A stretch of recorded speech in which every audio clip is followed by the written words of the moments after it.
Assalamualaikum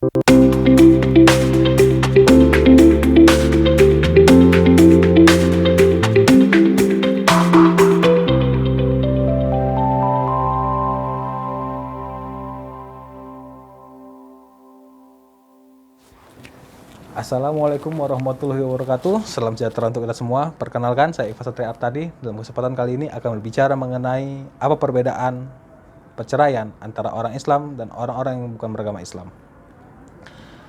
Adapun beberapa perbedaan di antaranya adalah yang pertama, perbedaan mengenai peradilan mana yang berwenang. Apabila kita membahas tentang perceraian pada orang-orang yang beragama Islam, maka tentunya tunduk pada peraturan dari Undang-Undang Nomor 7 tahun 1989 tentang peradilan agama. Junto Undang-Undang Nomor 3 tahun 2006 tentang perubahan atas Undang-Undang Nomor 7 tahun 1989 tentang peradilan agama. Dan ketentuan pada Kompilasi Hukum Islam pasal 115 yang menyebutkan bahwa perceraian hanya dapat dilakukan di pengadilan agama setelah pengadilan agama tersebut berupaya untuk mendamaikan kedua belah pihak namun gagal. Dan untuk orang-orang yang beragama tidak Islam, maka peradilan yang ditunjuk adalah peradilan umum, di mana hal itu sebagaimana ketentuan dari Undang-Undang Nomor 1 tahun 1974 tentang perkawinan pada pasal 39 ayat 1 yang menyebutkan bahwa perceraian hanya dapat dilakukan di depan sidang pengadilan yang setelah pengadilan tersebut berupaya untuk mendamaikan kedua belah pihak namun gagal. Hal ini tentunya juga senada dengan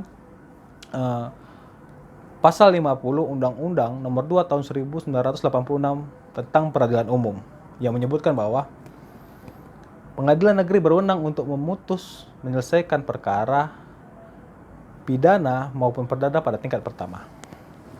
Lalu, apalagi yang menjadi perbedaan di antara kedua proses tersebut? Kedua adalah bahwa bagi orang-orang yang beragama Islam, sebagaimana ketentuan dalam Kompilasi Hukum Islam pasal 129 dan 132 disebutkan bahwa seorang suami yang hendak mengajukan perceraian terhadap istrinya harus membuat permohonan cerai talak di pengadilan agama yang wilayah kerjanya ada pada kediaman istri. Sedangkan istri yang akan mengajukan proses perceraian kepada suaminya harus mengajukan gugat cerai di pengadilan agama yang wilayah kerjanya ada pada kediaman istri, kecuali bila si istri meninggalkan kediaman bersama tanpa izin dan sepengetahuan suami. Artinya apa? Pengadilan agama menitik beratkan kewenangan relatifnya ada pada kediaman istri. Lalu untuk seorang suami, proses perceraiannya harus dilakukan dengan cara permohonan, sedangkan istri dengan cara gugat cerai. Sedangkan di pengadilan negeri untuk orang-orang tidak beragama Islam, sebagaimana diatur pada pasal 20 ayat 1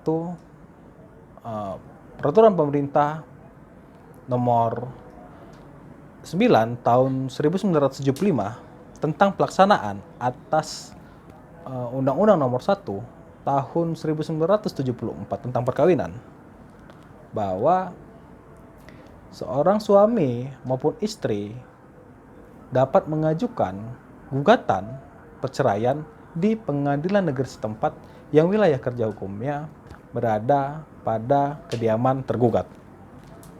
Tentunya dari hal ini dapat kita tarik kesimpulan bahwa peradilan agama adalah peradilan yang berwenang hanya untuk mengurusi perceraian pada orang-orang yang beragama Islam. Sementara orang-orang yang tidak beragama Islam, proses perceraian diajukan pada pengadilan negeri. Yang kedua, terhadap orang-orang yang beragama Islam, dititik beratkan domisili dari kewenangan relatif pengadilan agama yang berwenang adalah pengadilan agama yang wilayah kerjanya berada pada kediaman istri, kecuali bila si istri meninggalkan kediaman bersama tanpa sepengetahuan dan izin dari suami. Sedangkan di pengadilan negeri, kompetisi relatif dari pengadilan yang ditunjuk adalah pengadilan yang wilayah kerja hukumnya berada pada kediaman tergugat. Lalu yang ketiga adalah pada pengajuan dari permohonan proses cerai bagi orang-orang yang beragama Islam, apabila dilakukan oleh suami atau laki-laki, maka dilakukan dengan cara permohonan. Sedangkan bagi si istri adalah dengan cara gugat cerai. Sedangkan untuk pengadilan negeri dan untuk orang-orang yang beragama tidak Islam, proses pengajuan itu dilakukan dengan cara gugat cerai kepada pihak, baik dari suami maupun istri. Saya rasa itu saja yang dapat saya sampaikan. Mohon maaf kurang lebihnya. Saya ucapkan selamat malam. Wassalamualaikum warahmatullahi wabarakatuh. Halo Sobat Advo, jangan lupa untuk like, share, dan subscribe channel ini agar kami semakin semangat untuk membuat lebih banyak video untuk Sobat Advo.